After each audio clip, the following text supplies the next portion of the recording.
चलिए जी स्टार्ट करें। सबको प्रणाम। चलिए भैया।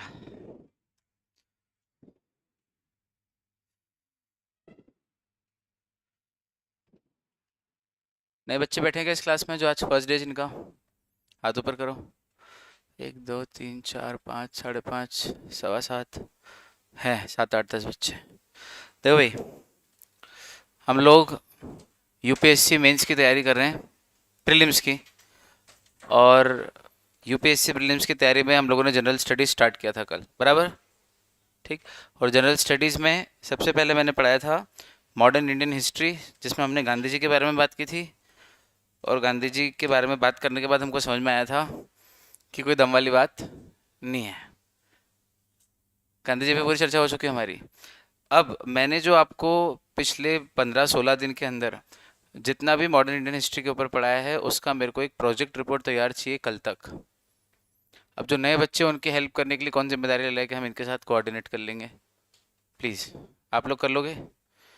प्लीज़ आप लोग अपने फ्रेंड से बात कर लेना कि कैसे क्या करना है। नए बच्चे आया ना? वो घबरा गई बिटिया, उसको समझ नहीं आ रहा है, बोले ये क्या चल रहा है। कन्फ्यूज हो गए? ये तो मजा आया। वो जो आप सोच रहे हो वही पढ़ रहे हैं, सीए फाउंडेशन ही पढ़ रहे हैं, कोई यूपीएससी यूपीएससी नहीं पढ़ रहे हैं। सीए फाउंडेशन की क्लास है। सीए फाउंडेशन में लॉ पढ़ रहे हैं, कोई 15 20 दिन नहीं हुए, आज तीसरा दिन है। और बढ़िया मस्ती में कुछ पढ़ाया नहीं, अभी 2 लाइन पढ़ाई है, सबको मालूम है। 2 दिन पहले दिन इंट्रोडक्शन था कोर्स का। कल मैंने थोड़ा सा लॉ पढ़ना सिखाया इनको, इंटरप्रिटेशन कोई सा आपका छूटा नहीं, तो लोड पालने की जरूरत नहीं है। थोड़ी सी ऐसी मजाक कर ली थी। चले, ऐसा नया बच्चा आता है तो थोड़ा सा मजा आता है। चलो, क्या पढ़ा रहे हो सर आप? भाई हम पढ़ रहे हैं सीए फाउंडेशन का लॉ। एक प्रश्न और नहीं आया दिमाग में? 2 दिन से जो बच्चे बैठ रहे हैं और जो आज पहली बार आए हैं, उनके दिमाग में भी कि सर ये लॉ तो एलएलबी का कॉन्सेप्ट में, लॉ पढ़ना है तो एलएलबी करो, सीए में लॉ क्यों पढ़ा रहे यार? प्रश्न आया क्या दिमाग में कि नहीं आया? अब आया? क्या है प्रश्न? भाई सीए में क्या को पढ़ा रहे हो लॉ?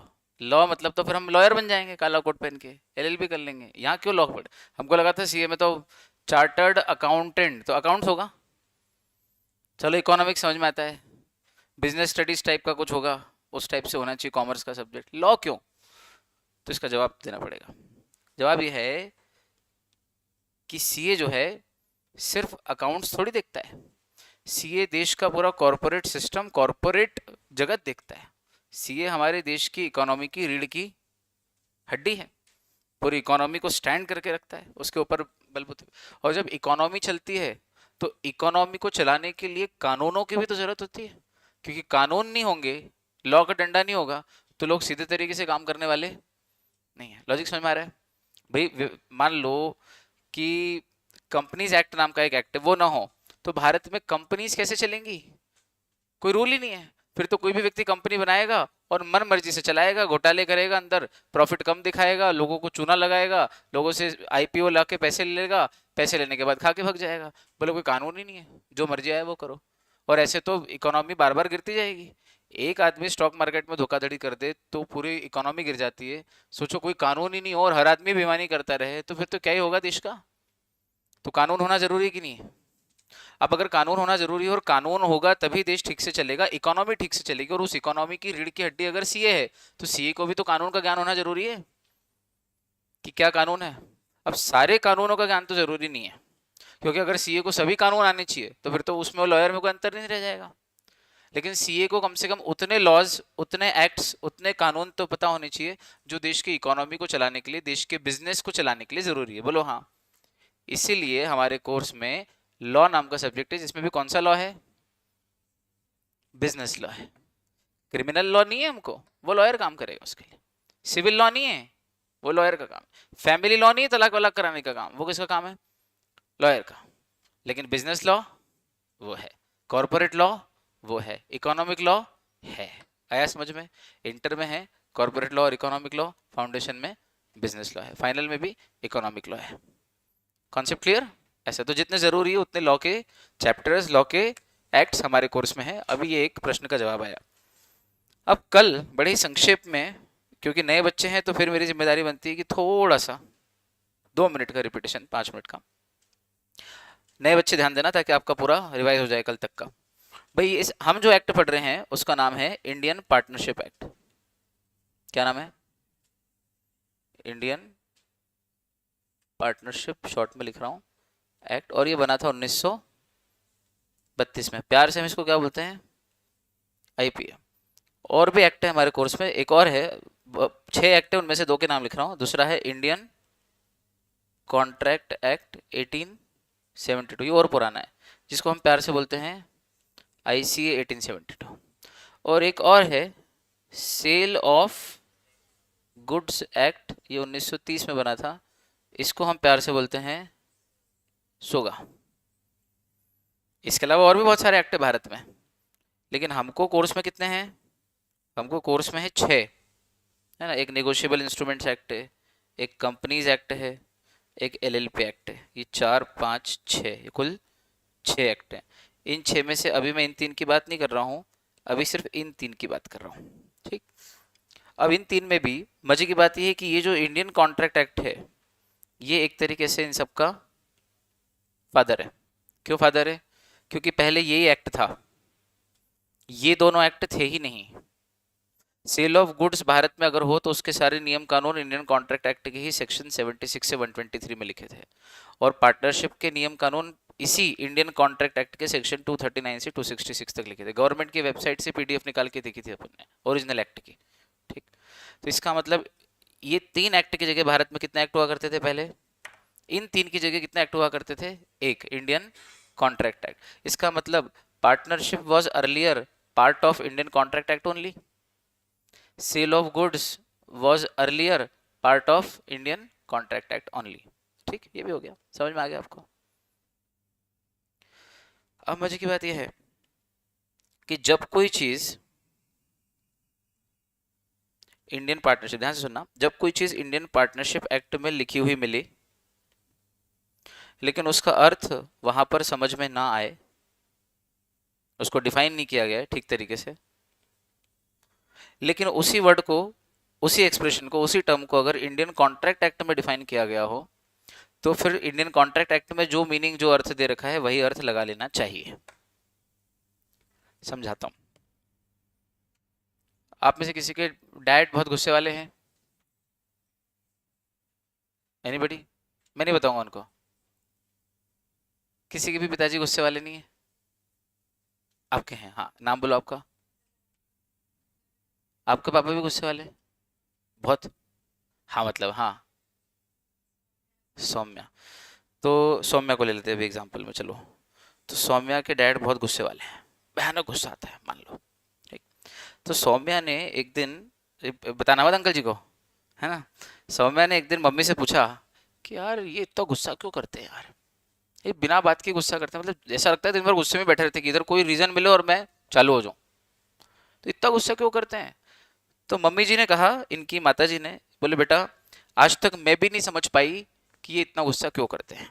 इसका मतलब सौम्या अपने मम्मी पापा के साथ जिस घर में रहती है, उस घर में पिताजी क्या यूज करते हैं अपना, घर वालों पे क्या यूज करते हैं पिताजी? गुस्सा यूज करते हैं, गुस्सा यूज करते हैं, गुस्सा सब पे करते हैं, लेकिन वो गुस्सा क्यों करते हैं ये बात घर में डिफाइंड नहीं है। डिफाइंड नहीं है मतलब इसका अर्थ नहीं समझ में आ रहा है कि गुस्सा क्यों करते हैं, but which means he uses the गुस्सा, लेकिन क्यों करते हैं इस बात को डिफाइन नहीं कर पाए। तो इसकी मम्मी ने कहा कि एक काम कर, तू तो 4 दिन दादाजी क्या रह के आ, तो घर में बोर हो जाती ना, तू जा दादा दादी क्या रह के आ। तो 4 दिन के लिए दादाजी के घर चली गई और 2 दिन में ही वापस आ गई। समझना, गई कितने दिन के लिए? 4 दिन के लिए। कितने दिन में वापस आ गई? 2 दिन में।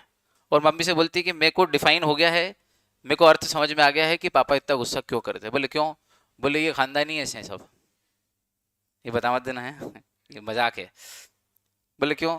बोले दादाजी तो इनसे ही बड़े वाले हैं, इनके ही बाप है, लिटरली भी और फिगरेटिवली भी बोले दादाजी तो इनसे ही बड़े वाले, बोले वो तो पिताजी तो किसी बात पे गुस्सा करते हैं, वो तो बिना बात के गुस्सा करते हैं।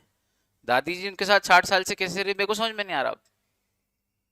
इसका मतलब पिताजी घर में गुस्सा यूज करते हैं, लेकिन घर में गुस्सा क्यों करते हैं ये डिफाइन नहीं हो पाया। लेकिन अगर इसकी डेफिनेशन पिताजी जहां से निकले हैं, पिताजी जहां से निकले हैं अगर वहां अर्थ मिल जाए, तो फिर यहां भी वही अर्थ लगा लेना चाहिए कि यहां पे गुस्सा क्यों करते हैं। समझ में आया?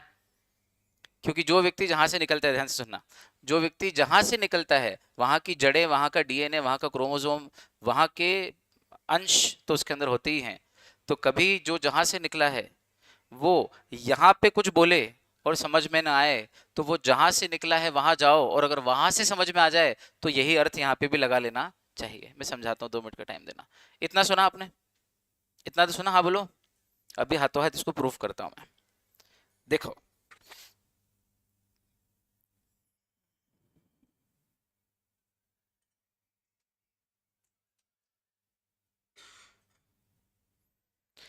ये इंडियन पार्टनरशिप एक्ट में एक लाइन लिखी है, पढ़ना जरा। Every person competent to enter into a valid contract can enter into partnership for carrying on business.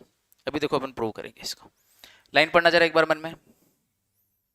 हर वो व्यक्ति जो एक वैलिड कॉन्ट्रैक्ट में एंटर करने के लिए कॉम्पिटेंट है, कॉम्पिटेंट मीन्स योग्य, एक वैलिड कॉन्ट्रैक्ट में एंटर करने के लिए, जो वैलिड मतलब लीगल, जो एक वैलिड कॉन्ट्रैक्ट में एंटर करने के लिए कॉम्पिटेंट है, ऐसा हर व्यक्ति बिजनेस कैरी करने के लिए पार्टनरशिप में भी एंटर कैन यानी कि कर सकता है। अब मेरा आपसे प्रश्न है कि ये जो ए नंबर का पॉइंट आप देख रहे हो, ये कहां लिखा हुआ है, कौन से एक्ट में लिखा हुआ है ये पॉइंट? ये लाइन पार्टनरशिप एक्ट में लिखी हुई है, बराबर, पार्टनरशिप एक्ट में लिखी हुई लाइन है। अब इस लाइन में एक फ्रेज आया है, पूरा का पूरा एक वर्ड या फ्रेज आया है, every person competent to enter into valid contract. हर वो व्यक्ति जो वैलिड कॉन्ट्रैक्ट में एंटर करने के लिए कॉम्पिटेंट है, ये लाइन लिखी है। तो अब मेरा आपसे प्रश्न है कि वैलिड कॉन्ट्रैक्ट में एंटर करने के लिए कौन कॉम्पिटेंट है, बताइए।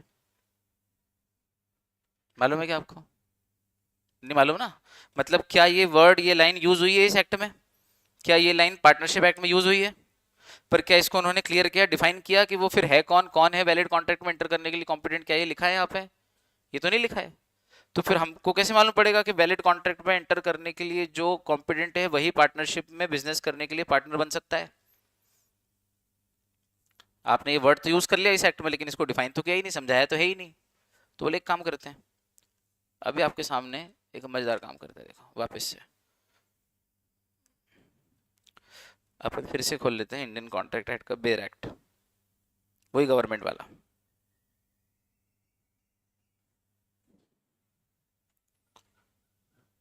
Indian contract act, bare act, government of India, PDF.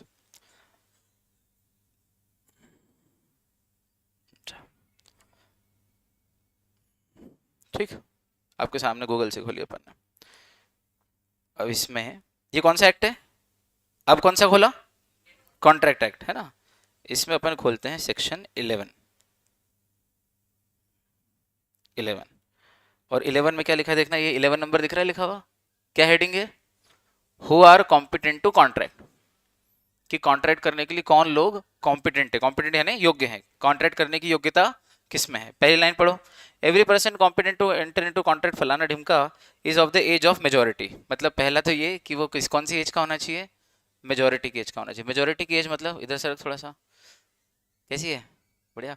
Majority की एज मीन्स 18+। चलो दूसरा, who is of sound mind. Sound mind मतलब जिसका दिमाग ठिकाने पे हो, शराबी ना हो, पागल ना हो, जिस समय कॉन्ट्रैक्ट कर रहा है उस समय होश में हो। साउंड माइंड, साउंड यानी अच्छा खासा, माइंड यानी दिमाग।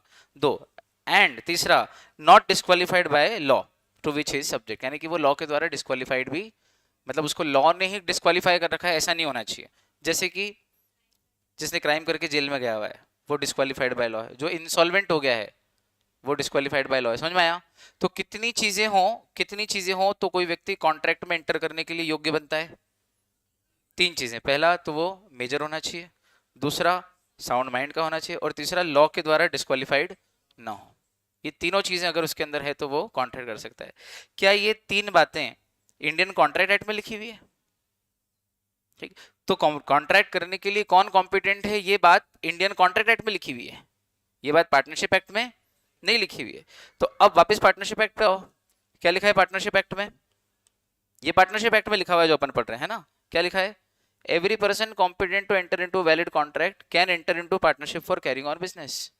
इसका मतलब हर वो व्यक्ति जो एक वैलिड कॉन्ट्रैक्ट में एंटर करने के लिए कॉम्पिटेंट है वही व्यक्ति कर सकता है पार्टनरशिप में बिजनेस करने के लिए एंट्री, मतलब कॉन्ट्रैक्ट करने की योग्यता और पार्टनरशिप का पार्टनर बनने की योग्यता सेम टू सेम है, इज इक्वल टू। जो कॉन्ट्रैक्ट में एंटर कर सकता है वही व्यक्ति पार्टनरशिप में भी एंटर कर सकता है। इसका मतलब पार्टनर बनने के लिए भी कितनी कंडीशन होगी, एक तरीके से 3। पार्टनर कौन बनेगा, बोले मेजर होना चाहिए, साउंड माइंड का होना चाहिए, और डिस्क्वालीफाइड बाय लॉ, जेल वेल में इंसॉल्वेंट नहीं होना चाहिए। बोले ऐसे समझ में आया कि नहीं आया? पर मजा ये है कि क्या ये लाइन, इतना portion, every person competent to enter into a valid contract, ये लाइन, ये वर्ड्स यूज कहाँ हुए, पार्टनरशिप एक्ट में।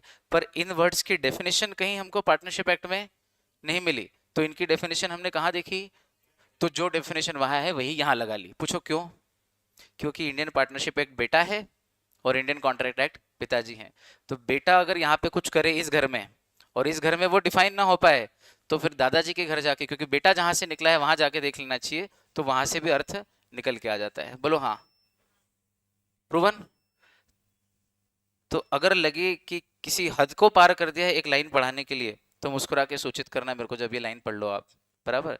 यहां से यहां तक आप पढ़ना, और पढ़ने के बाद मजा आ जाए, अरे अच्छा ये सब करने के लिए इतने माथाफोड़ी की सर आपने, तो मुस्कुरा के सूचित जरूर करना। किसी लिमिट को क्रॉस किया है हमने इस पॉइंट को समझने के लिए। ये लाइन पढ़ के बताओ मेरे को बस।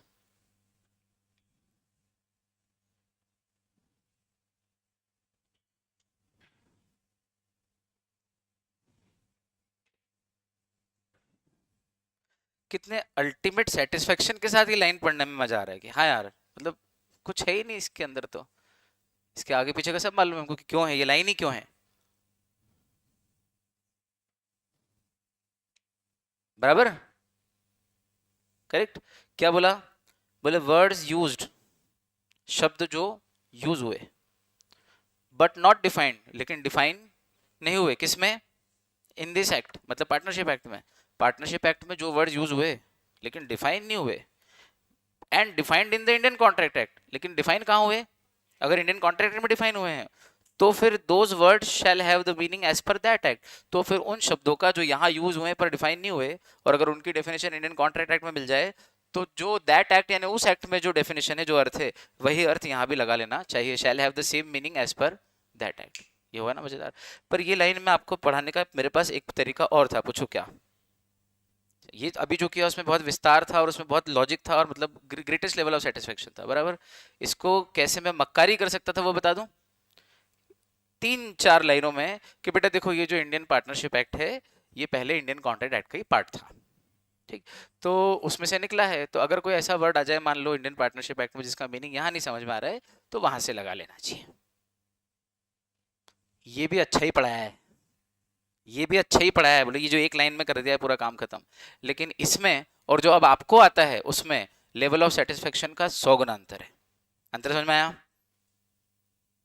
और ये तैयारी फाइनल तक की, अपने डे 1 पे कमिट किया था कि तैयारी कहाँ की कर रहे हैं, फाइनल की कर रहे हैं। पास होना हो तो मैं पहले ही बोल देता हूँ, पहले दिन के उठे जाओ मेरी क्लास से, किसी भी दूसरी कोचिंग पे चले जाओ। पूछो क्यों? क्योंकि पास सब करा देते हैं यार। एक चीज बताओ, आप पूरे इंडिया में सिर्फ यही एकमात्र कोचिंग है, दूसरी कोचिंग ही नहीं है क्या?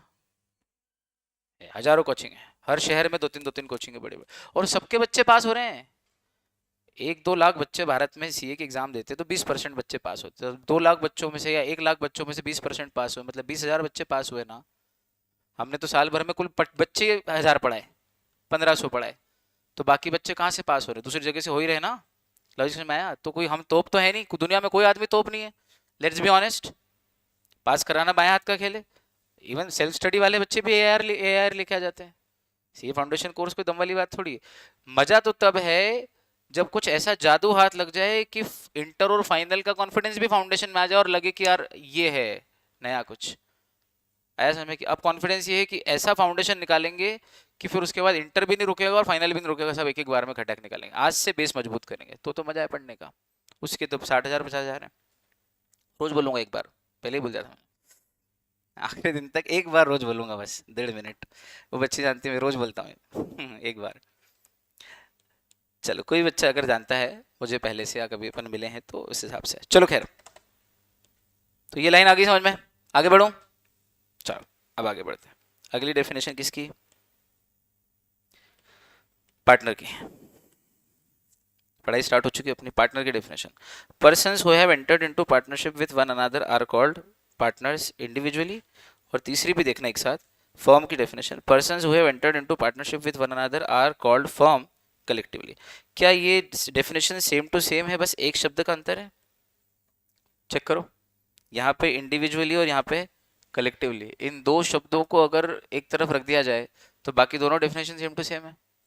तो ये दो डेफिनेशन को अलग अलग थोड़ी, एक ही डेफिनेशन के दो टुकड़े कर दो, डेफिनेशन एक ही है। क्या है definition? Persons who have entered into partnership with one another are individually called partners and collectively called firm. ये एक पूरी डेफिनेशन है, उसको अपन ने दो हिस्सों में तोड़ दिया। क्यों? ताकि याद करने और समझने में आसान हो जाए। ठीक, तो फर्स्ट और थर्ड को याद करते हैं, समझते हैं। सबसे पहले पर्सन्स मतलब लोग। कौन से लोग? हु हैव, जिन्होंने क्या कर लिया? एंटर यानी एंटर कर लिया। किस में एंटर कर लिया? पार्टनरशिप में। तो वो लोग जिन्होंने पार्टनरशिप में एंटर कर लिया है, किसके साथ? विथ वन अनदर, एक दूसरे के साथ। वर्ड बाय वर्ड कर रहे हैं। वो लोग जिन्होंने पार्टनरशिप में एक दूसरे के साथ एंटर कर लिया है, दे आर कॉल्ड, उन्हें कहते हैं, इंडिविजुअली तो पार्टनर कहते हैं और कलेक्टिवली फर्म कहते हैं। ये होगी डेफिनेशन। मजे की बात देखो, ध्यान सुनना। हाँ, ग्रामर पे काम करना है ना, साथ में इंग्लिश सुधारने की नहीं है, बता दो। क्योंकि ये लिखने का है कि टिक मार्क वाला है, 4 ऑप्शन वाला है। लिखने का है तो ग्रामर तो थोड़ी सी अच्छी होनी चाहिए, तो थोड़ा सा ग्रामर पे बात करूंगा। मैंने आपसे डे 1 पे कमिट किया था, फ्री में, उसके पैसे नहीं लगेंगे। सुनो, अब एक सेंटेंस को आप मेरे को इंग्लिश में ट्रांसलेट करके बताओ।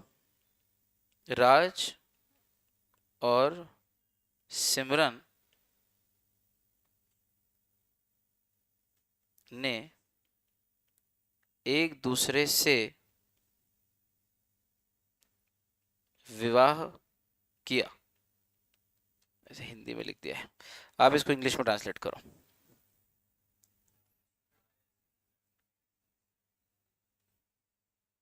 हाँ, राज एंड सिमरन मैरिड कि गॉट मैरिड टू, क्या लिखूं? एक ही बात है वैसे, कुछ भी लो। Got married to, got married to each other. अथवा दूसरा ये भी बन सकता है कि Raj and Simran married each other, वो मीनिंग सेम आ जाएगा। पर मुझे एक बात बताओ कि ईच का अगर हम प्रयोग करेंगे तो ईच जो है वो डिस्ट्रीब्यूटिव शब्द है। डिटर्मिनर्स पढ़े आपने? एनी, मैनी, फ्यू, मच, मोर, मोस्ट पढ़े डिटर्मिनर्स इंग्लिश में, बराबर है ना? ईच क्या है? ईच डिस्ट्रीब्यूटिव है। I will give a chocolate to each one of you. Each, हर एक को, वन ईच, आया, डिस्ट्रीब्यूटिव है ना? ईच नहीं, एक के लिए इंग्लिश में वर्ड है वन, है ना? ईच यानी प्रत्येक होता है और वन यानी एक होता है। अंतर समझ में आया? राज और सिमरन ने प्रत्येक से शादी की, ये सही है कि राज और सिमरन ने एक दूसरे से शादी की? तो प्रत्येक दूसरे से कि एक दूसरे से? तो ईच यानी तो प्रत्येक है। I will give a chocolate to each one of you, मैं आप में से हर एक अथवा प्रत्येक को एक चॉकलेट दूंगा। अब समझ में आया? प्रत्येक, तो ईच की जगह ज्यादा बेटर वर्ड कौन सा है? सही वर्ड, ग्रामर, वन अनदर। तो सेंटेंस क्या बनेगा? Raj and Simran got married to one another. अभी समझ में आया? सुधर English. Raj and Simran got married to one another, एक दूसरे से, वन अनदर। अब समझना, वही काम इन्होंने लॉ में किया है। वो शादी छोड़ दो, आप तो इस पे आओ। देखो, persons who have entered into partnership with each other नहीं लिखा है, क्या लिखा है? One another. ये अब मजा क्या मालूम है? ये वन अनदर पे अपन ने बात कर ली ना, अब इसको रटना आसान हो गया। गेम समझना। हाँ, अब गेम ये है कि आप आंखें बंद करके, हाँ वन अनदर बोला था सर ने, छोटी छोटी बात पे ध्यान दो तो वो अपने आप दिमाग में बैठ जाता है। तो पर्सन्स, सर ने बोला था लोग, वो लोग जिन्होंने एंटर किया है पार्टनरशिप में एक दूसरे के साथ। तो persons who have entered into partnership with one another are will individually called partners and collectively called firm. ये दो डेफिनेशन याद होगी। तो गड़बड़ कहाँ हो सकती है? ईच अदर की वन अनदर, वन अनदर। तो जो एक दूसरे के साथ पार्टनरशिप में एंटर करते हैं, एक दूसरे के साथ, वो हर एक व्यक्ति क्या कहलाता है? और वो सारे मिलके क्या कहलाते हैं? फर्म। कलेक्टिवली फर्म और इंडिविजुअली पार्टनर, है ना? बहुत अच्छा। अब तीसरा हो, ये दोनों तो साथ में हो गई, ये वाली और ये वाली। अब तीसरी, फर्स्ट थर्ड, फोर्थ पे आओ, फर्म नेम। तो बोले the name under which their business is carried on is called the firm name. जिस नाम के तहत उनका बिजनेस कैरी ऑन किया जाता है उस नाम को क्या बोलते हैं? फर्म नेम बोलते हैं। मतलब देखो, पार्टनर का नाम अलग है और फर्म का नाम अलग है। मान लीजिए कि 3 पार्टनर है, अंश, हर्ष हर्ष हर्ष, जतिन शर्मा, किंशुक, अरे वाह, और किंशुक के पास जो बैठा है भाई उसका नाम सुमित। बहुत सारे हो गए यार, ये आया ही नहीं। मैं सोच रहा था कि कुछ आ जाए इसके अंदर वॉवेल तो कुछ नाम बन जाए। चलो फिर, हर्ष, जतिन, किंशुक और सुमित, चारों को लेते हैं। HJKS 4 पार्टनर और इनकी पार्टनरशिप फर्म का नाम है अल्फा एंटरप्राइजेस। क्या नाम है? अल्फा एंटरप्राइजेस इनकी पार्टनरशिप फर्म का नाम है और ये 4 पार्टनर है। अब देखना, हर्ष, जतिन, किंशुक और सुमित, ये चारों क्या हैं? पार्टनर है। और ये चारों जब कलेक्टिवली बोले जाएंगे तो क्या बोले जाएंगे? फर्म। और जिस नाम के तहत ये अपना बिजनेस चला रहे वो नाम क्या कहलाएगा? Firm name. होगी 3 डेफिनेशन एक ही एग्जांपल में। फर्म नेम किसको बोलते हैं? जिस नाम के अंडर, अरे भैया मेरी दुकान है, दुकान के ऊपर क्या लिखा है? नाम। ये मेरा ऑफिस, ऑफिस के ऊपर क्या लिखा है? तो उस नाम के अंडर, इस नाम के तहत ही तो हम अपना बिजनेस चलाते हैं, इस नाम के हेडिंग में तो चलाते हैं अपना बिजनेस। तो वो नाम, जिस नाम के अंडर हम अपना बिजनेस रन करते हैं, चलाते हैं, उस नाम को क्या बोलते हैं? फर्म का नाम बोलते हैं। आया समझ में? तो फर्म नेम की डेफिनेशन क्या बनी? बोले the name under which there यानी उन पार्टनरों का business is carried on, that name is known as firm name. याद हुआ? सौम्या, अब देखो, तो वापस देखना, हर्ष को क्या बोलेंगे? पार्टनर। क्यों हर्ष को पार्टनर क्या बोलेंगे? क्यों बोलेंगे? बोले इस ये डेफिनेशन में आ रहा है क्या? बोले एवरी पर्सन या person who has entered into partnership with one another is individually called partner. तो हर्ष इंडिविजुअली पार्टनर है, जतिन इंडिविजुअली पार्टनर है, किंशुक, सुमित सब क्या है? इंडिविजुअली पार्टनर है। और ये चारों बैठे हो तो फर्म, अथवा कोई 2 बैठे हैं अभी, बाकी 2 बाहर गए, 2 भी बैठे हो तो फर्म ही कहलाएगी, है ना? जब इनको कलेक्टिवली बोला जाएगा तो फर्म बोला जाएगा और इंडिविजुअली बोला जाएगा तो पार्टनर बोला जाएगा। और वो नाम, जिस नाम के तहत ये बिजनेस चला रहे हो, उस नाम को हम फर्म नेम बोलेंगे। अब एक बात ध्यान रखना आप, मजे की एक चीज बहुत इंपॉर्टेंट है कि एक होता है इंडिविजुअल एंटिटी और एक होता है कलेक्टिव ग्रुप। तो बताओ, हम जो पढ़ रहे हैं उसमें इंडिविजुअल एंटिटी किसको बोलेंगे? पार्टनर को बोलेंगे। और कलेक्टिव ग्रुप फर्म को बोलेंगे और उस ग्रुप का नाम फर्म नेम। अब इसके 4-5 एग्जाम्पल दे दो आप मेरे को। चलो 4-5 एग्जाम्पल दे दो 1 और 2 के। 1 2 1 2 1 2 1 2 1 2। मैं स्टार्ट में करता हूं, बाकी आप दोगे। इंडिविजुअल एंटिटी का नाम है स्टूडेंट और कलेक्टिव ग्रुप का नाम है क्लास। कॉन्सेप्ट समझ में आया क्या बोल रहा हूं? इंडिविजुअल एंटिटी का नाम है स्टूडेंट और कलेक्टिव ग्रुप का नाम है क्लास। ठीक, अब ऐसा एक एग्जांपल और बनाओ।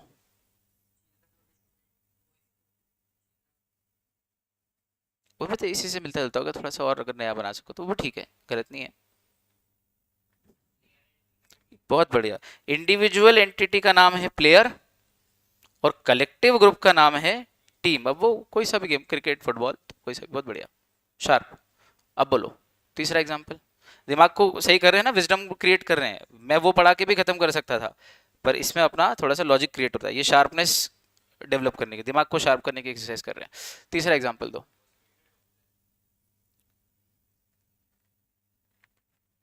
Group of doctors is called hospital. नहीं, ऐसा नहीं हो पाता। हॉस्पिटल एक बिल्डिंग हो जाती है जिसमें डॉक्टर तो है ही हैं बहुत सारे। थोड़ा सा गुड ट्राई, लेकिन दूसरा सोचो। हाँ, individual entity is called worker और collectively they are called worker union या यूनियन, ट्रेड वर्कर यूनियन या यूनियन बोल दो तो भी चलेगा, चलेगा, सही है। इंडिविजुअल उसको एक वर्कर है और वो सब मिलके क्या कहलाते हैं? मजदूर यूनियन जिंदाबाद, है ना, मजदूर। 3, चलो। Individual entity is called lion and collectively they are called pride of lions. Individual entity is wolf, collectively they are called pack. ऐसे बोलो ना, individual entity is fish, collectively they are called school. मजा आया सुन के? ये सबसे बढ़िया है ना? फिश, अकेली को फिश बोलते हैं, और बहुत सारी मछलियों का झुंड जो तैरता है पानी में, कभी आपने देखा हो, उसको बोलते हैं अ स्कूल ऑफ फिशेस, स्कूल बोलते हैं उसको। और दो चार बताता हूँ अब आपकी सहूलियत के लिए। Individual entity is called owl, अकेला उल्लू हो तो आउल, बहुत सारे उल्लू ग्रुप में बैठे हो तो उसको बोलते हैं पार्लियामेंट। सार्कास्टिक भी है और ट्रू भी है। समझ में आया? जहां लगना चाहिए वहां लग गया ठक करके नेताओं को। एक एक उल्लू को बोलते हैं आउल, और अगर बहुत सारे हो ग्रुप में तो उसको क्या बोलते हैं? एक पानी का जहाज या हवाई जहाज हो तो उसको बोलते हैं शिप या प्लेन, और बहुत सारे हों उसको बोलते हैं फ्लीट, FWT। चलो एक और आपकी पसंद का बना देता हूं। एक इंडिविजुअल को बोलते हैं म्यूजिशियन या सिंगर, और ग्रुप को बोलते हैं बैंड।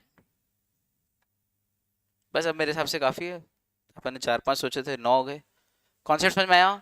एक प्रोफेशनल भी दे देता हूँ। इंडिविजुअल को बोलते हैं डायरेक्टर, और कलेक्टिवली बोलते हैं बोर्ड ऑफ डायरेक्टर्स। लो एक प्रोफेशनल भी दे देते हैं साथ में। इंडिविजुअल व्यक्ति क्या है? इस कंपनी में 6 डायरेक्टर हैं, तो रामलाल जी इंडिविजुअली डायरेक्टर है, श्यामलाल जी इंडिविजुअली डायरेक्टर है, घनश्याम दास जी इंडिविजुअली डायरेक्टर है, और ये सब बैठे एक साथ तो क्या बोलेंगे भाई? ये कंपनी के बोर्ड ऑफ डायरेक्टर्स हैं। अब आगे समझ में? तो इंडिविजुअल एंटिटी, 10 एग्जाम्पल हो गए बात में। इंडिविजुअल एंटिटी भी होती है, और उस इंडिविजुअल एंटिटी का जब ग्रुप बन जाता है तो उस ग्रुप को कलेक्टिवली भी हम कुछ कहते हैं, और फिर उस ग्रुप का नाम भी रखा जा सकता है। जैसे पार्टनरशिप में तो रखा जा सकता है नाम, तो उस ग्रुप का नाम क्या है? अल्फा एंटरप्राइजेस रख दिया अपन ने उदाहरण के तौर पे। अब आगे समझ में? अब ये 3 डेफिनेशन आप फटाफट से देखो, और मजा आ जाए 1, 3, 4 में, तो फटाफट से मुस्कुरा के सूचित करने का। ठीक, मुस्कुराने में कोई पैसा लग रहा है आपका अलग से तो फिर कर दो ना यार, फ्री में। पढ़ो पढ़ो सब लोग।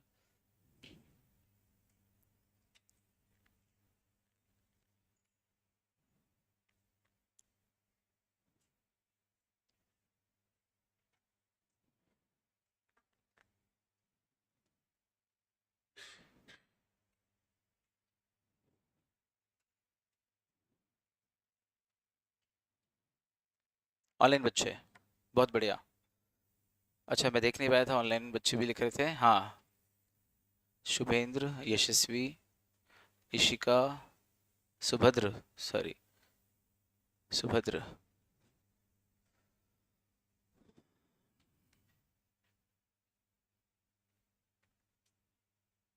जीतू, हेलो बेटा, और भी जितने बच्चे ऑनलाइन बैठे हैं।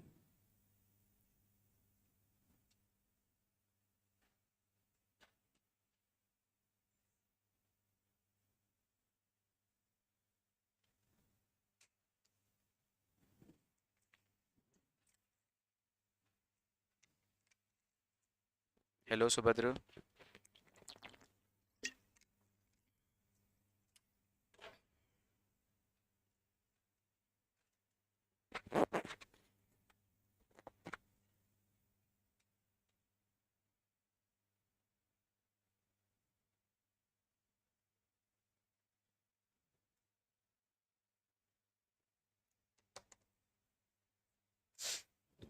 Done, easy. द नेम, वो नाम, अंडर विच, जिसके तहत, देयर यानी पार्टनरों का बिजनेस इज कैरिड ऑन यानी चलाया जाता है, that name is called the firm name. For example अपने लिया था नाम अल्फा एंटरप्राइजेस, बीटा एंटरप्राइजेस, जो रखना है वो रख सकते हो आप नाम। अब मजे की बात है, एक एक्स्ट्रा चीज, चूंकि अपन फाइनल तक की तैयारी करने के लिए बैठे हैं यहाँ पे, मैंने आपसे पहले ही कहा जितना लिखा है उतना तो पढ़ा दिया, उससे ज्यादा पढ़ा दिया आपको। आ रहा है राजा, समझ में आ रहा है पूरा कि नहीं? है ना? अब एक नई चीज एक्स्ट्रा जो नॉलेज की वो सुन लो ध्यान से, कि आप पार्टनरशिप का नाम क्या रख सकते हो, क्योंकि अभी आपने बोला कि नाम, वो नाम जिसके तहत बिजनेस चलता है उसको बोलते हैं फर्म नेम। तो प्रश्न ये है कि उस नाम को लेके क्या कोई गाइडलाइंस है, क्या कोई रूल्स एंड रेगुलेशंस है क्या नाम को लेके? तो बोले देखो ज़्यादा कुछ रूल्स तो नहीं है ना, लेकिन छोटे मोटे कुछ दो तीन बातें उनका ध्यान रखना है। जैसे जैसे आपका नाम जो है वो डिजायरेबल होना चाहिए। कैसा होना चाहिए? यानी कि यूं कह लो अनडिजायरेबल नहीं होना चाहिए। डिजायरेबल का अर्थ है, डिजायर मीन्स इच्छा, और डिजायरेबल मतलब जिसकी सब इच्छा कर सके, जिसको लोग पसंद कर सके, जिसकी भावना कर सके कि हाँ भाई ये नाम एक्सेप्टेबल, अच्छा नाम, डिजायरेबल। और अनडिजायरेबल मतलब वो जिसकी को जो किसी को अच्छा नहीं लगेगा, जो किसी को इच्छा नहीं होगी। तो इसका मतलब आपका नाम ऑब्सीन, ऑब्सीन यानी अश्लील, यानी कि वल्गर, आपका नाम वल्गर नहीं होना चाहिए। भाई लोग नाम कुछ भी रख सकते हैं, आज का जमाना तो और ऐसा है कि आजकल लोग उल्टे सीधे नाम रखते ही हैं। वो इंदौर में एक दुकान है, उसका नाम है खराब चाय। दुकान का ही नाम है खराब, पीले रंग के बोर्ड पे काले रंग के अक्षर से लिखा, मैं देख के आया राजमोहल्ला पे, खराब चाय, खराब के नमकीन। तो लोग, चलो खराब तो फिर भी ठीक है, इतना खराब नहीं है। ये तो आज के जनरेशन ने खराब रखा है, आने वाली जनरेशन तो क्या ही नाम रख देगी, है ना, वो गाली गलौज के ही नाम रख देगी। हाँ कोई बड़ी बात नहीं, जमाना आगे जिस हिसाब से आगे बढ़ रहा है, आप स्टैंड अप कॉमेडी में कॉमेडी कम और गाली गलौज ज्यादा रहती है, तो आजकल तो जनरेशन बहुत तेज चल रही है। कोई बात नहीं, खैर। तो नाम कैसा होना चाहिए? अनडिजायरेबल नहीं होना चाहिए, नाम होना चाहिए डिजायरेबल। अब उल्टा सीधा नाम उठपटांग मत रखो, नाम ढंग का रखो, वो आपकी पहली शर्त। दूसरा, वो नाम जो है गवर्नमेंट से रिलेटेड नहीं होना चाहिए। अब मैं अपनी पार्टनरशिप का नाम रख दूं गवर्नमेंट ऑफ एमपी एंटरप्राइजेस, तो लोग कंफ्यूज जाएंगे कि यार हो सकता है कि मध्य प्रदेश सरकार ने, मोहन यादव जी ने कोई नई योजना चलाई और ये सरकारी दुकान है किराने की, तो यहाँ पे माल अच्छी क्वालिटी का मिलेगा, तो लोग इस चक्कर में मेरी दुकान पे भीड़ लग जाएगी और मेरा तो धंधा चल पड़ेगा, अपन ने गवर्नमेंट के नाम से दुकान खोल ली, है ना। तो ऐसा नाम भी आप, गवर्नमेंट के साथ कनेक्शन शो करने वाला नाम आप डायरेक्टली नहीं रख सकते। समझ में आया? क्या लॉजिकल बात है ना। दूसरा, किसी और का ट्रेडमार्क थोड़ी उल्लंघन कर सकता है। मैं अपनी दुकान का नाम रख लूं रिलायंस एंटरप्राइजेस और फिर किसी को खराब सड़ा हुआ माल बेच दूं, फिर वो बोले कि यार ये मुकेश अंबानी साला यार गाली गलौज करने लग जाए उसके नाम पे, बोला अब इसका जियो का कनेक्शन हटा के एयरटेल का लगवा लूंगा, पेट्रोल भी जियो के पंप पे नहीं भरूंगा, मैं भारत पेट्रोलियम पे भरूंगा। तो मुकेश अंबानी जबरदस्ती बदनाम हो रहा है, जबकि उसको तो मालूम भी नहीं कि उसके नाम से दुकान मैंने खोली, और लोगों को ये कंफ्यूजन है कि मुकेश अंबानी का वेंचर है, क्योंकि मैंने दुकान का नाम क्या रख लिया है, रिलायंस एंटरप्राइजेस या जियो एंटरप्राइजेस। अरे बात समझ में आ रही है जो मैं बोलना चाह रहा हूँ? वो तो किसी के ट्रेडमार्क का भी उल्लंघन, किसी के ट्रेडमार्क को चोट नहीं पहुंचा सकते, तो इतना भी आपको ध्यान रखना पड़ेगा। तो कितनी चीजों का ध्यान रखना है नाम में, कि वो नाम गलत ना हो, अनडिजायरेबल ना हो। दूसरा, गवर्नमेंट से कनेक्शन शो करने वाला नाम ना हो। तीसरा, किसी के ट्रेडमार्क का उल्लंघन करने वाला नाम ना हो। तीन, चौथा, चौथा ये है कि आपका जो नाम है उसके अंत में आप जो चाहो वो लिख सकते हो। अंत में मतलब, जैसे कंपनी के नाम के अंत में क्या लिखा रहता है, लिमिटेड, अथवा प्राइवेट लिमिटेड हुई तो प्राइवेट लिमिटेड, पब्लिक लिमिटेड हुई तो क्या लिखते हैं अंत में, लिमिटेड, और प्राइवेट लिमिटेड हुई तो अंत में क्या लिखते हैं। दो प्रकार की कंपनी होती है ना, पब्लिक लिमिटेड और प्राइवेट लिमिटेड। तो अगर मान लो हमारी कंपनी का नाम है रिलायंस इंडस्ट्रीज लिमिटेड, तो अब आपको नाम से पता चल गया कि रिलायंस इंडस्ट्रीज लिमिटेड है, मतलब पब्लिक लिमिटेड है।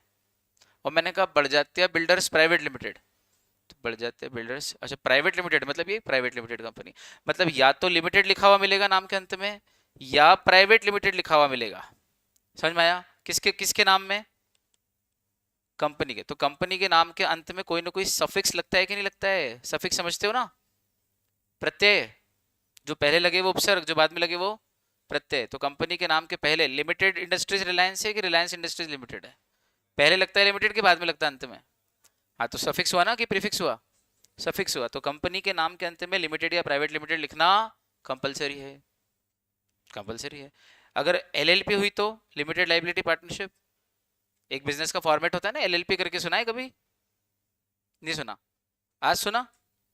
जैसे कंपनी होती है, पार्टनरशिप होती है, एचयूएफ होती है, सोल प्रोप्राइटरशिप होती है, वैसे ही एक एलएलपी नाम का बिजनेस ऑर्गेनाइजेशन भी होता है। अब सुना? 11th क्लास में बिजनेस स्टडीज में फॉर्म्स ऑफ बिजनेस ऑर्गेनाइजेशन करके चैप्टर पढ़ के आए कि नहीं आए? उसमें कौन कौन से फॉर्म्स ऑफ बिजनेस ऑर्गेनाइजेशन पढ़ के आए?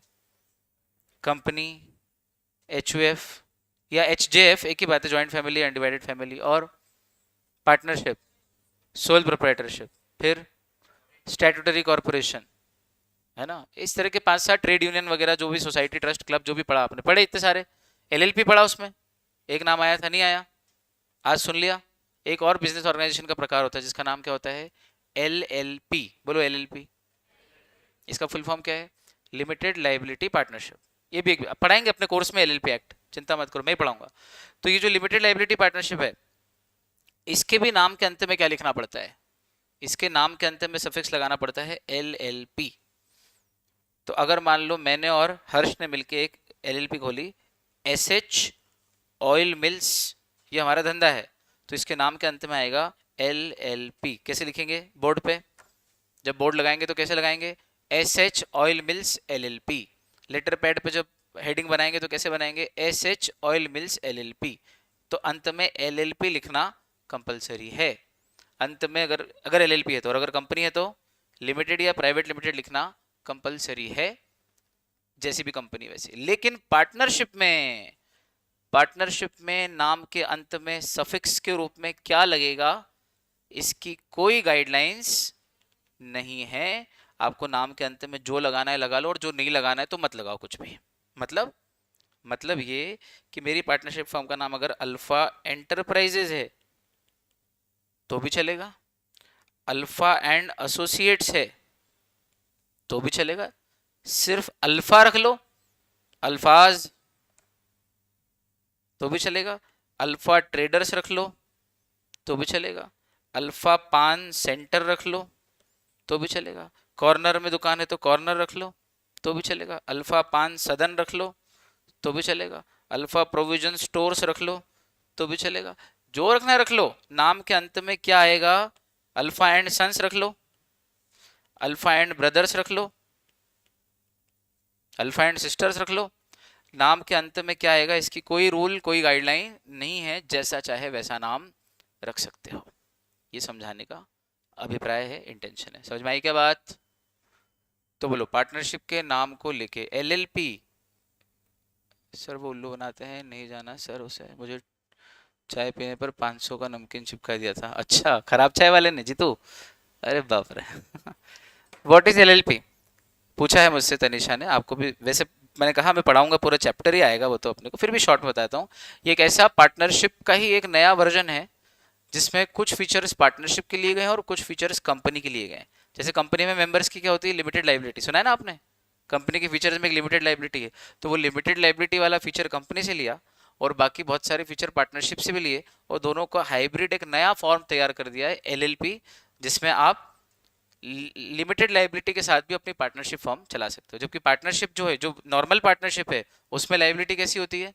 अनलिमिटेड। लेकिन LLP एक ऐसी पार्टनरशिप है जिसमें सभी मेंबर्स की लाइबिलिटी लिमिटेड होती है। तो एक नया hybrid form of business organization है, जिसके बारे में अपन डिटेल में चर्चा करेंगे। तनिषा अब आया बेटा संक्षेप में, आगे डिटेल में पढ़ेंगे, चिंता ही मत करो, पूरा चैप्टर अपन। अच्छा, ये नाम मैं नहीं भी लेता LLP तो अभी कुछ जान ही रहा था, है ना? ये सब तो छोड़ो। क्या आपको लगता है कि जितना हमने पढ़ा है वो इस एक लाइन से कहीं गुना ज्यादा है? फॉर्म नेम क्या होता है, इसकी डेफिनेशन तो ठीक है, वो तो आई गई। नाम को लेके क्या है गाइडलाइंस, क्या नहीं है, क्या लिख सकते हैं, कैसा नाम रख सकते हैं, अब आपको ये भी आता है अच्छे से? बोलो हाँ, पढ़ के बताओ ये आखिरी लाइन। जितना लिखा उससे ज्यादा आता है? पढ़ो।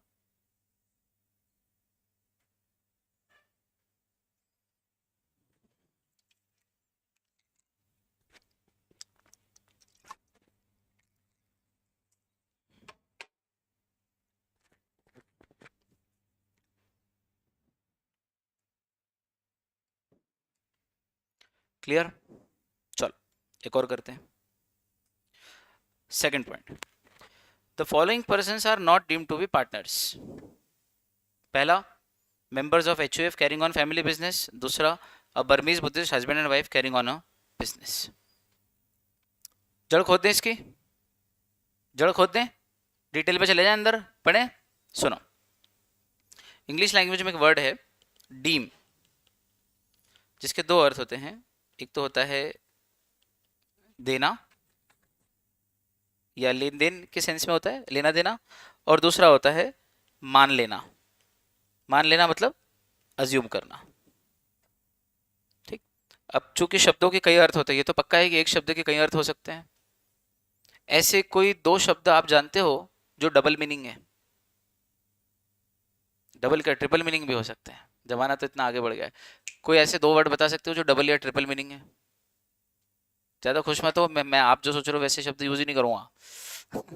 मजाक कर रहा हूँ, बोलो। चलो मैं ही बता देता हूँ। बुक डबल मीनिंग वर्ड है। बुक का पहला मीनिंग किताब होता है, और बुक का दूसरा मीनिंग रिजर्व करना होता है। Book a ticket for me, ये वाला है। Give me your law book, ये वाला है। हो गया ना दो मीनिंग। तो दो मीनिंग को क्या बोलेंगे इंग्लिश में? डबल मीनिंग ही बोलेंगे ना। हैं, खराब सोच वाले बच्चों। अपन से हैं। हाँ, break break break break, BRA, ये वाला, कि BREAK वाला? नहीं, ये तो फिर दो अलग अलग वर्ड हो गए। चल मैं बताता हूँ एक और। राइट, राइट मतलब दायां, राइट हैंड। राइट यानी सही, यू आर राइट। और राइट यानी अधिकार, this is my fundamental right, ये मेरा अधिकार है। तीन, अब ट्रिपल मीनिंग हो गए कि नहीं हो गए? ऐसा में तो शब्दों के कई मीनिंग होते हैं, इस बात से अब आप मेरी अग्री करोगे कि नहीं करोगे? ठीक, तो उसी तरह से हमारे सामने कौन सा वर्ड आया? डीम। डीम के कितने मीनिंग? दो। पहला, लेने या देने के सेंस में। उदाहरण के तौर पे आपने सुना होगा रीडीमेबल प्रेफरेंस शेयर्स। अब मजा आएगा जिंदगी का। मैंने बोला ना, जो मजा आएगा वो इससे आएगा आगे जाके, जब शब्द आएगा और आप खट से अर्थ कर लोगे, और कोई एक्सप्लेनेशन दे उसके पहले अर्थ, शब्दों से अर्थ लगा लोगे खुद ही। वो जो विजडम डेवलप हो जाएगी, उसका मजा लेना जिंदगी भर, सीए बनने के बाद तक। वर्ड क्या है? रीडीमेबल। इसका मतलब री यानी दोबारा, डीम यानी देना, और एबल मतलब किया जा सके। तो जिसे दोबारा दिया जा सके, अथवा तो जो दोबारा देने योग्य हैं, ऐसे वाले प्रेफरेंस शेयर। मतलब ये कि हमने आपको प्रेफरेंस शेयर दिया, अब आप, ये वो वाले प्रेफरेंस शेयर हैं जिन्हें आप, जो दोबारा दिए जा सकते हैं, यानी कि आप हमको वापस लौटा भी सकते हो, लेन देन कर सकते हो। अभी हमने देन किया है, अब हम इसका लेन कर लेंगे। आया समझ में? आप अपने पॉइंट्स रिडीम करते हो, सुना है वर्ड आपने? डिबेंचर्स रिडीम किए, रिवॉर्ड पॉइंट्स रिडीम किए, कूपन कोड लगा के कूपन रिडीम किया। रिडीम यानी कि एक बार हमको मिला, दोबारा हमने उसको फिर से दे दिया, और उसके बदले में कुछ ले लिया। एक तो डीम का अर्थ ये। तो चलो ये वाला अर्थ तो आ गया समझ में, लेन देन वाला। लेकिन अभी हमको जो अर्थ चाहिए वो कौन सा वाला है? मान लेना। और मान लेना मतलब अज्यूम कर लेना। अब इसका भी वाक्य में प्रयोग करके बताता हूँ। आप सब बैठे हो क्लास में, मान लीजिए कि ये बालक, नाम क्या आपका राजा? हाँ, कल बताया था आपने, अंशय। अंशय को देख के मुझे लग रहा है कि ये बच्चा पढ़ने में होशियार है, सिंसियर है, और एकदम डिसेंट है। तो मैंने इसके बारे में ऐसा सोच लिया है। 4 दिन तक इसको ऑब्जर्व किया, और इसके बारे में एक क्या कर लिया? सोच लिया। इसके बारे में कुछ अज्यूम कर लिया, इसके बारे में कुछ मान लिया कि ये लड़का पढ़ने में अच्छा है। लेकिन 8 दिन बाद इसने रंग दिखाना चालू कर दिया अपने। ये ठेलवाई करने लग गया, मस्ती करने लग गया, पीछे बैठने लग गया। मैं इधर पढ़ा रहा हूँ, ये आपस में बात कर रहे हैं, दो लड़के। ठीक, फिर लड़की वड़की पटा ली, फिर लड़की के साथ बैठने लग गया, और पढ़ने में ध्यान ही नहीं बिल्कुल। मान ऐसा नहीं है, एग्जाम्पल दे रहा हूँ। तो क्या मैं महीने भर बाद अंशय से ये बोलूंगा, Anshay, in the beginning I deemed you as a decent student, but alas you proved me wrong. I deemed you as a, वाक्य में प्रयोग करा है, सुना है? I deemed you as a decent student. Deemed मतलब मैंने तुझे अज्यूम किया, प्रिज्यूम किया, माना कि तू एक अच्छा स्टूडेंट है, लेकिन तू वैसा निकला नहीं। और इसका उल्टा भी हो सकता है, घबरा मत, मैं हूं। इसका उल्टा क्या होगा कि मैंने इसको अच्छा स्टूडेंट माना, और ये सही में भी अच्छा निकला। तो फिर मैं ये कहूंगा महीने बाद भी कि initially I deemed you as a decent student, and to my happiness you proved me right. मैंने तुझे अच्छा स्टूडेंट माना, और तू वैसा ही निकला। मेरे को आपको वाक्य में प्रयोग करके बताना था। डीम का अर्थ क्या, ये बोलो बच्चे। डीम यानी, अब सुनो, अगर डीम का अर्थ मानना है, तो इसका पास्ट टेंस बनेगा डीम्ड। और डीम्ड यानी माना गया या माना जाता था, है ना? और अगर इसमें नॉट लगा दो तो नहीं माना गया या नहीं माना जाता है, या नहीं माना जाना चाहिए, नॉट डीम्ड। तो इसका मतलब नॉट डीम्ड यानी नहीं माना जाना चाहिए या नहीं माना जाता है। ठीक, नॉट डीम्ड। अब मजे की बात,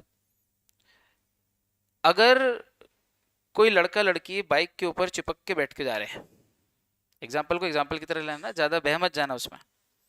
मान लो मैं ही नीचे उतरा और एक लड़का लड़की अपनी एकेडमी की ड्रेस में, यूनिफॉर्म में, एक लड़का आगे बैठा है, उसके पीछे लड़की बैठी है। लड़का बहुत ही विनम्र है, विनम्र मतलब पोलाइट है। क्यों? क्योंकि विनम्र व्यक्ति हमेशा कैसा होता है? झुक के चलता है। जी सर, ऐसे। वो बाइक पे झुक के बैठा है, तो विनम्र बाइक हुई ना। बाइक कैसी है? देखिए कभी विनम्र बाइक कैसी होती है? विनम्र बाइक में आदमी एकदम विनम्र होके, पोलाइट होके झुक के बैठता है, क्योंकि सीट इतनी पीछे रहती है और हैंडल इतना आगे रहता है कि आदमी को झुकना ही पड़ता है। विनम्र बाइक बोलते हैं उसको। लेकिन विनम्र बाइक की एक खासियत और है कि जो पीछे वाला व्यक्ति है वो बहुत ऊंचा बैठता है। और मजे की बात है कि उस बाइक में अगर आप तेज चलाओ और एकदम से ब्रेक लगाओ से, तो वो पीछे वाला आपके ऊपर चढ़ ही जाता है पूरा। ऐसा होता है। अपने पास तो सामान्य पैशन प्रो नाम की बाइक है, सीट एकदम फ्लैट है, आराम से यूं चलती है, कोई लफड़ा नहीं झपड़ा नहीं। क्या ऐसी वैसी बाइक खरीद तो लो, शोबाजी में, हवाबाजी में। फिर होता क्या है कि 4 लड़कों को पसंद आती, 40 लड़के बोलते हैं कि यार सर भी जो है बहुत ऊंची रकम है। तो अपने पर्सनैलिटी के हिसाब से बाइक चलानी चाहिए। तो नॉट डीम्ड। अब ये लड़का लड़की दोनों नीचे उतरे और दोनों जा रहे। लड़के ने तेजी से बाइक चलाई तो लड़की उसके ऊपर पूरी झूम गई, आगे झूल गई और चिपक गई। हवा भी पास नहीं हो रही दोनों के बीच में से। तो मेरे मुंह से तुरंत निकला, तौबा तौबा, शिव शिव शिव शिव, ये क्या चल रहा है दुनिया में? बच्चे ये काम करने आते कोचिंग पे? मैं ऐसा बोला ही था कि इतने में ये बिटिया बोलती, दिविजा, ये बोलती कि सर इन दोनों को आप गर्लफ्रेंड बॉयफ्रेंड मत मान लेना। क्या बोली? ये जो जा रहे हैं लड़का लड़की एकदम से सरपट दौड़ के गए यहाँ से, इनको आप गर्लफ्रेंड बॉयफ्रेंड मत मान लेना। क्या बोली? These two are not deemed to be girlfriend boyfriend. Sentence पकड़ में आया? नॉट डीम्ड पढ़ना सीखो आप, सिर्फ वर्ड का यूज करा। These two are not deemed to be girlfriend boyfriend. मैंने कहा क्यों? अरे बोले सर भाई बहन है सगे, वो बड़ा भाई है सीए इंटर में, ये बहन है फाउंडेशन में। आज संयोग से दोनों क्लासेस साथ में छूट गई, इंटर वाले की भी और फाउंडेशन की भी। तो इन्होंने कहा कि चल साथ में चलते हैं घर। तो ये साथ में जा रहे हैं। वो भाई तो अपने अकेले चलाने की आदत है, वो तेजी से चला रहा है, तो बहन एकदम से उसकी तरफ लीन इन कर गई। बाकी ऐसा कुछ भी नहीं, इनके मन में कोई पाप नहीं, तो सगे भाई बहन है। और मैंने कहा अच्छा वो तूने बता दे, नहीं तो मैं तो कुछ गलत ही सोच लेता। तो क्या कभी कभी किन्हीं लोगों के बारे में कोई व्यक्ति गलत डीम कर लेता है? डीम तो सही भी हो सकता है, गलत भी हो सकता है, गलत भी हो सकता है। तो क्या मैंने गलत डीम कर लिया था? और मैं गलत डीम कर रहा था तो किसी ने आके मेरे को क्लैरिटी दी कि नहीं दी कि ओ भैया, they are not deem to be girlfriend boyfriend, they are brother sister. Logic समझ में आया? तो जब कोई व्यक्ति गलत डीम करने वाला हो तो उसको आके टोकना पड़ता है कि नहीं, इनको डीम मत कर लेना। ऐसा क्या करना पड़ता है? रोकना पड़ता है, टोकना पड़ता है कि इनको डीम मत कर लेना, मतलब इनको मान मत लेना। क्या मत मान लेना? गर्लफ्रेंड बॉयफ्रेंड मत मान लेना। लेकिन गर्लफ्रेंड बॉयफ्रेंड मत मान लेना ऐसा बोलने की नौबत कब आई? जब कुछ सिचुएशंस ऐसी क्रिएट हुई कि कोई भी धोखा खा सकता था और उनको गर्लफ्रेंड बॉयफ्रेंड मान सकता था, तभी तो बोलने की नौबत आई। अब एक लड़का यहाँ खड़ा है, एक लड़की वहां खड़ी, दोनों अलग अलग दिशा में देख रहे हैं, तो कोई आके मुझे बोलेगा क्या, ए ओ सर ध्यान रखना ये जो दूर दूर खड़े हैं इनको गर्लफ्रेंड बॉयफ्रेंड मत मान लेना? तब कोई आएगा कि क्लैरिफिकेशन देने? तब थोड़ी आएगा। क्लैरिफिकेशन देने की जरूरत कब, विजडम से सोचना, क्लैरिफिकेशन की जरूरत कब पड़ती है? जब सिचुएशन ऐसी क्रिएट हुई हो कि गड़बड़ हो सकती है, कोई व्यक्ति गलत डीम कर सकता है, गलत मान सकता है, गलत अज्यूम कर सकता है, तो क्लैरिटी देना पड़ती है कि ये भैया इनको आप मान मत लेना। क्लियर? तो ध्यान से सुनना। क्या हिंदू अनडिवाइडेड फैमिली में जो लोग रहते हैं, किसमें? ये तो सुन रखा है ना आपने वर्ड, हिंदू अनडिवाइडेड फैमिली, है ना? मैथ साइंस तो नहीं है कोई? आता है ना ये वर्ड? HUF। क्या नाम है बिटिया? दिशा, टीशा, TISH है। सुन टीशा, देखो हिंदू अनडिवाइडेड फैमिली, जतिन, इसमें होते हैं एक दादाजी, मान लो रामलाल शर्मा, फिर इनके 4 बेटे, फिर एक एक के 2 बेटे। तो इस तरह से ये सारे लोग मिलके रामलाल ज्वेलर्स नाम की एक दुकान चलाते हैं। इसी एक दुकान से सारा पैसा आता है और ये पैसा सब लोग एक ही घर में रहते हो, एक घर में नहीं भी रहे तो भी बिजनेस एक होता है। हिंदू अनडिवाइडेड बिजनेस है, हिंदू अनडिवाइडेड हाउस नहीं है। ये बात किसी ने नहीं बताई आज तक स्कूल में। इतना शार्प इंटरप्रिटेशन दे रहा हूं आपको। हिंदू अनडिवाइडेड हाउस बोला है कि हिंदू अनडिवाइडेड बिजनेस बोला है? फैमिली बिजनेस, ये बिजनेस का प्रकार है, ये घर का प्रकार नहीं है। तो अगर मान लो घर छोटा पड़ रहा है, पुश्तैनी मकान, एंसेस्ट्रल प्रॉपर्टी छोटी है, तो दादाजी ने कहा कि मैं और मेरे 2 बेटे तो इसी घर में रहेंगे और बाकी 2 बेटे के अलग अलग 2 घर बना दिए। बोले जगह कम पड़ती है, अब कहाँ जाएंगे, तुम्हारे भी बच्चे हैं, उनकी भी वाइफ हैं, उनके भी बच्चे हो रहे हैं, परिवार बढ़ रहा है, तो बोले 4 घर बना दिए। तो चूल्हे कितने हैं? मान लो 4 घर कर दिए, तो चूल्हे कितने हैं? 4 जगह खाना बनता है, 4 किचन है, 4 अलग अलग घर हैं, 4 अलग अलग कॉलोनियों में है। लेकिन हर घर से मर्द निकल के, फैमिली मेंबर्स निकल के दुकान एक ही जाते हैं, आया समझ में? और उस एक दुकान से जो कमाई होती है वही चारों घरों में बैठती है। तो भले ही चौका चूल्हा अलग अलग हो, लेकिन बिजनेस एक हो, उसको हिंदू अनडिवाइडेड फैमिली बिजनेस बोलते हैं। बोले आज ढंग से कॉन्सेप्ट क्लियर हुई ना? आज तक मन में ये इमेजिनेशन थी कि एचयूएफ में वो जो सारे लोग एक ही परिवार में रहते हैं, हम साथ साथ हैं, उन्हीं को एचयूएफ बोलते हैं। बोलो हाँ, ऐसा नहीं है। कॉन्सेप्चुअली क्लैरिटी आई कि नहीं आई? शार बात। तो हिंदू अनडिवाइडेड फैमिली बिजनेस में होता क्या है, ध्यान से देखना। क्या इसके अंदर ग्रुप ऑफ पर्संस काम करते हैं साथ में? एक व्यक्ति काम करता है कि बहुत सारे लोग मिलके करते हैं? दादाजी, उनके बेटे सब बड़ा बड़ा परिवार सब मिलके काम करते हैं, तो ग्रुप ऑफ पर्संस। अच्छा, उसके बाद जो भी प्रॉफिट आता है वो शेयर होता है कि नहीं होता सब में? वो प्रॉफिट भी सब में शेयर होता है। तो group of persons plus profit sharing भी सब में हो रही है। तो क्या इन सब चीजों को देख के कोई भी व्यक्ति धोखा खा सकता है कि ये तो पार्टनरशिप ही हुई? नौबत आई ना, मैंने आपसे क्या बोला था? नौबत जब ऐसी आएगी, सिचुएशन जब ऐसी आएगी, तभी ना किसी को आके बोलना पड़ेगा कि ओ भैया, ये देख तो पार्टनरशिप जैसे है लेकिन है नहीं। आप है ना कंफ्यूज मत हो जाना, ये अलग है और वो अलग है, पार्टनरशिप अलग है और एचयूएफ अलग बिजनेस है। विजडम क्रिएट हुई है ना कि नॉट डीम्ड बोलने की नौबत कब आएगी? जब सिचुएशन ऐसी बनेगी कि लोग डीम कर सकते हैं, तब क्लैरिटी देना पड़ेगी कि भैया मत मान लेना। ठीक। तो हिंदू अनडिवाइडेड फैमिली बिजनेस के जो मेंबर्स जो साथ में बिजनेस को कैरी ऑन करते हैं, क्या वो एक दूसरे के साथ पार्टनर जैसे नजर आते हैं? क्या उनको देख के कोई गच्चा खा सकता है कि अरे ये तो दादाजी ये सब पार्टनर ही तो हैं, पार्टनरशिप एक्ट ही लगता होगा, ये सब तो पार्टनर ही, एक करेगा तो भी सब भरेंगे? तो इंडियन पार्टनरशिप एक्ट ने क्लियर कर दिया, ओ भैया क्या बोला देखना जरा, the following persons are not deemed to be partners. Language पकड़ में आई कि नहीं? लॉ की लैंग्वेज कठिन है क्या? नहीं है, सिर्फ हवा उड़ा रखा है मार्केट में कि कठिन है। अगर मेहनत करके पढ़ो पढ़ाओ तो कुछ कठिन नहीं है, इंग्लिश भी सुधर रही है। बोलो हाँ, है ना? नॉट डीम्ड मतलब डीम यानी मानना और नॉट यानी नहीं, नहीं माने जाएंगे। कौन? ये पर्संस जिनके हम आगे नाम बता रहे हैं, द फॉलोइंग पर्संस नहीं माने जाएंगे। क्या नहीं माने जाएंगे? पार्टनर नहीं माने जाएंगे। पहला, members of a Hindu undivided family business carrying on family business. Family business को कैरी ऑन यानी चलाने वाले जो एचयूएफ के मेंबर्स हैं, वो पार्टनर्स नहीं माने जाएंगे। तो अगला प्रश्न, भाई ये लाइन लिखने की जरूरत क्यों पड़ी? तो उसका जवाब आपके पास है, सिर्फ आपके पास है इस समय पूरे इंडिया में। क्या क्या जवाब है? क्योंकि एचयूएफ में जो लोग काम करते हैं, उनके बहुत सारे फीचर्स पार्टनरशिप से मिलते जुलते हैं, तो उनको देख के कोई सहज ही कंफ्यूज किया जा सकता है कि भाई ये लोग तो पार्टनर ही हैं। तो इसलिए एक्ट के सेक्शन 5 ने खुद आके क्लैरिटी दी, एक्ट ने, पार्टनरशिप एक्ट ने, कि भैया इन लोगों को कभी भी पार्टनर मानना मत। ये दिखते तो पार्टनर जैसे हैं लेकिन होते नहीं है, इन पे पार्टनरशिप एक्ट एप्लीकेबल नहीं होता, इनके ऊपर तो हिंदू लॉ लगता है, हिंदू सक्सेशन एक्ट, हिंदू कानून लगते हैं। आया? ये पार्टनरशिप नहीं है। हाँ तो बोलो। आपने, अधिकतर बच्चों ने अभी तक वो नहीं किया जो इतनी देर से बोल रहा हूं मैं। पूछो क्या? मुस्कुरा के सूचित।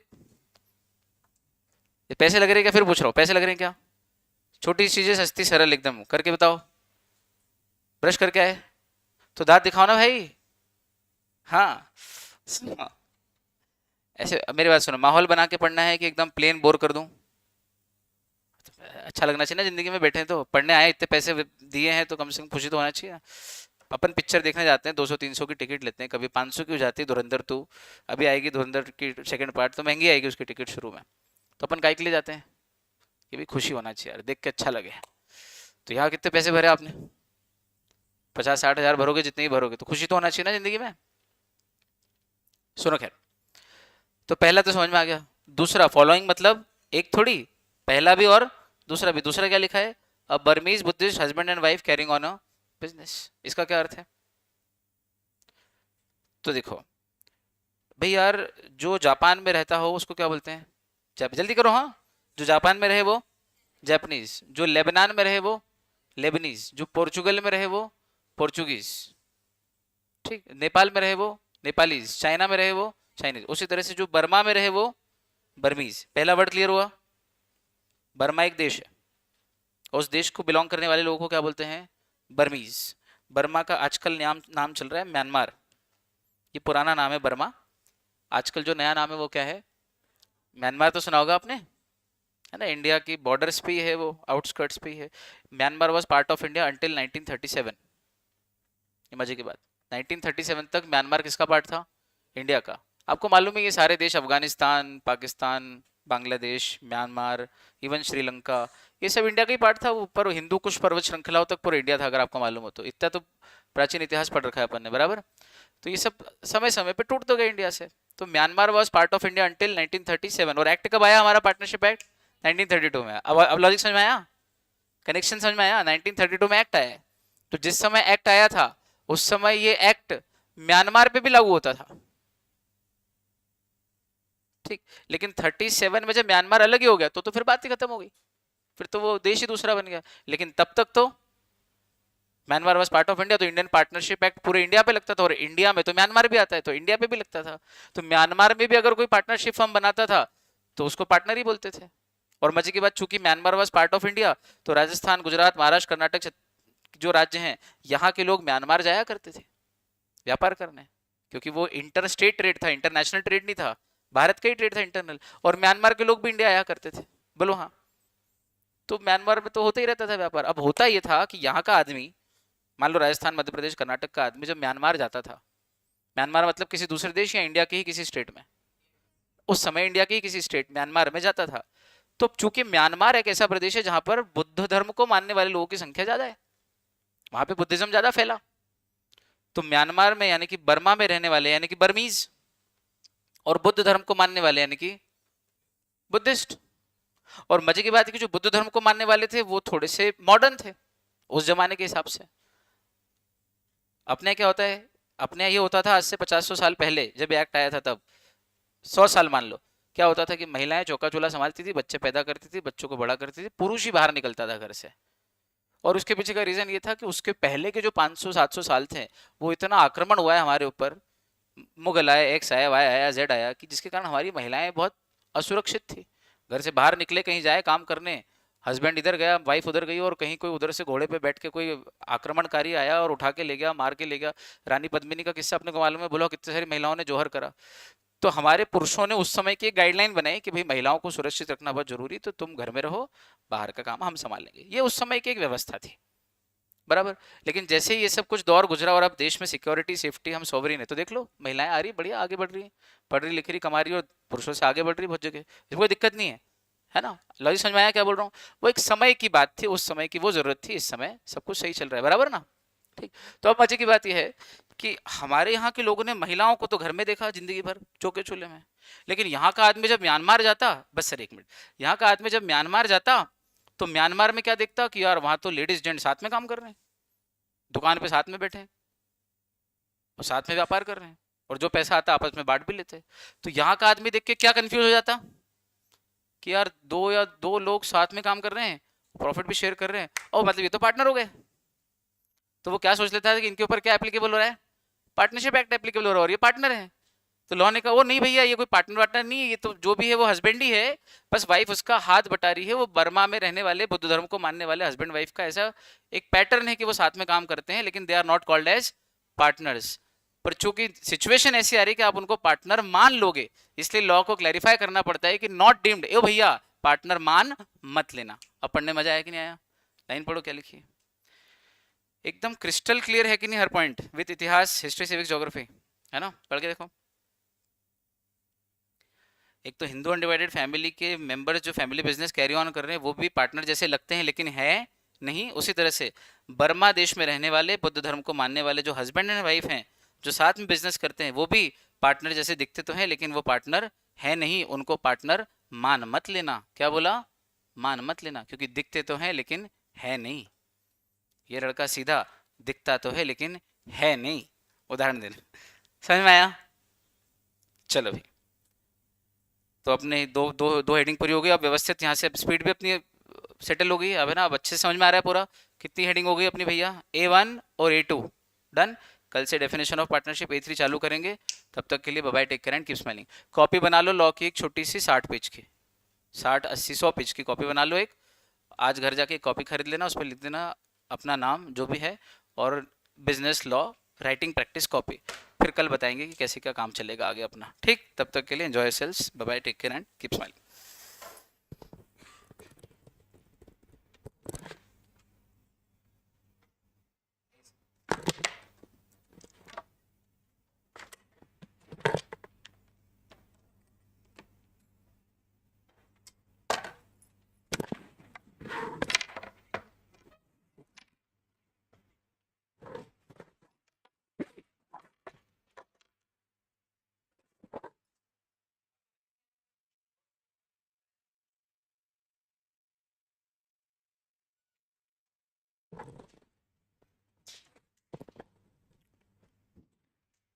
Good morning, good morning to all of you. Online बच्चों, गुड मॉर्निंग। कौन कौन है आज? आदित्य, आरव, भुवनेश्वरी, दिव्य, इशिका, जितू, सिमरन, शुभेंद्र, तनीषा। गुड मॉर्निंग बेटा।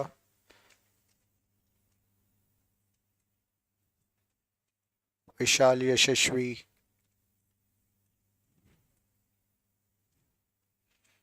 ओके, आज ऐसा लग रहा है कुछ बच्चों ने और ज्वाइन किया है। हाँ, प्लीज़ खड़े होंगे जिनका आज फर्स्ट डे। मैं तो थोड़ी सी बात करूँगा।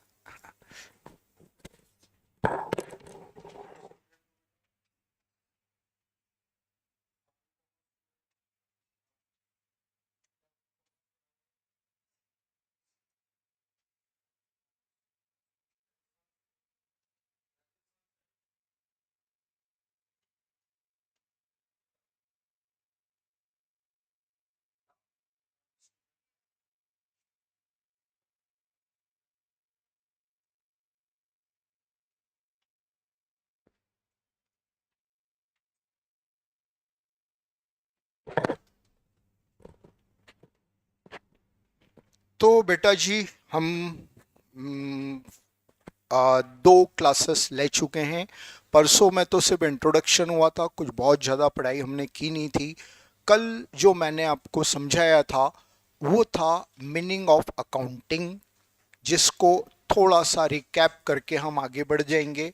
मैं कल से या परसों से जो स्टूडेंट कंटिन्यू हैं, हेलो बेटा, गुड मॉर्निंग। तो कल और परसों से जो कंटिन्यूअंस रिक्वेस्ट करूंगा, बस 10 मिनट का एक रिकैप और उसके बाद हम आगे आएंगे, ठीक है। अकाउंटिंग सब्जेक्ट हम पढ़ रहे हैं, बेसिक अकाउंटिंग को इग्नोर नहीं करना है। ये मैंने परसों रिक्वेस्ट किया, कल किया, आज न्यू बच्चों से मैं फिर रिक्वेस्ट करूंगा। बिल्कुल अपना माइंडसेट मत बनाइए, ये मैंने पढ़ा हुआ है। मैं वेलकम कर रहा हूँ, दिल से वेलकम कर रहा हूँ। आपने सब पढ़ा है, आपको बहुत अच्छा नॉलेज है, लेकिन मैं कुछ ऐसी एक्स्ट्रा बातें बताऊंगा जो आगे तक यूजफुल होगी, राइट। इसलिए हमें बेसिक का ये पूरा बंच लेना है। बहुत लंबा टाइम नहीं लगता है जर्नल को पढ़ने में। मे भी पॉसिबल 11 में कई बच्चे एक एक महीने देते हैं। हम यहाँ 2 दिन में जर्नल कंप्लीट करेंगे, 2 दिन में लेजर कंप्लीट होगा, 2 दिन में ट्रायल बैलेंस होगा, और उसमें बहुत सारी नई चीजें आ जाएगी। बस उतना नॉलेज जो हमें आगे के लिए रिक्वायर्ड है। ओके बेटा, चलो। अकाउंटिंग क्या है? अकाउंटिंग बिजनेस करता है। एक बिजनेस कंसर्न में ही अकाउंटिंग का यूज है। Non business person, non business entity कभी अकाउंटिंग नहीं करती है, ठीक है। आपका और मेरा घर, अपने घर में पैसा आता है, जो भी हमारी फैमिली की सोर्स ऑफ इनकम है, राइट, और वो डिफरेंट डिफरेंट हेड पर खर्च होता है। पैसे का लेन देन हमारे घर में भी हो रहा है। क्या हमारे घर में अकाउंटिंग होती है? नहीं। वो अलग बात है कि कहीं सेल्फ डिसिप्लिन्ड है तो मम्मी एक डायरी रखती है, उसमें हिसाब लिख देती है कि मैंने दूध वाले को इतने पैसे दिए, सब्जी वाले। वो अकाउंटिंग नहीं है बेटा, राइट। अकाउंटिंग कहते हैं journal, ledger, trial balance, final account को किसी भी घर में नहीं होती है। ये चीज प्रूफ हो रही है, अकाउंटिंग से बिजनेस करता है। अकाउंटिंग सब्जेक्ट जब आप पढ़ना स्टार्ट कर रहे हैं तो डे 1 से लास्ट डे तक जो भी बात करेंगे वो बिजनेस की बात करेंगे, राइट। अब बिजनेस में ट्रांजैक्शंस होते हैं। Transaction means what? Transactions means लेन देन। ट्रेडर गुड्स परचेस करता है, गुड्स सोल्ड करता है, कैश रिसीव करता है, कैश पे करता है। ये डिफरेंट डिफरेंट ट्रांजैक्शंस है, राइट। 3 स्टेप में अकाउंटिंग की जाती है। 3 स्टेप। नंबर 1,